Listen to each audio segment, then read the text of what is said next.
So today we got to have two guests come in from our local community to talk to Bending the Arc, our social justice activism club, about Islamophobia and how, as a community, we can, address and interrupt microaggressions against Muslims, and also to help build understanding about what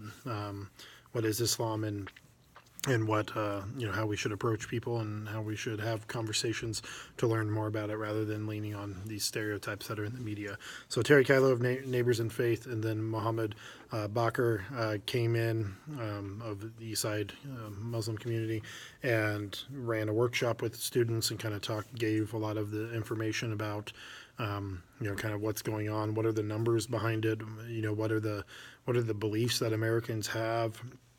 and what are those based off of, and then what are some actual other numbers that provide a counterpoint and show a more complex understanding and a more complex picture. And so, it was really good to once again, it's always great to have the community come in to the school and be able to have those conversations cross-generational, cross-faith, racial, and be able to learn more, right? We have a very diverse group in Bending the Arc, and so it's really exciting to bring people into that community and share that space with them and let them share their expertise. So I'm really appreciative for those that are doing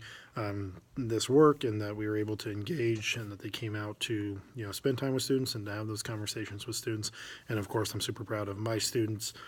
just for being those in the community that are willing to learn, willing to understand, and willing to interrupt when they see injustice and when they see discrimination,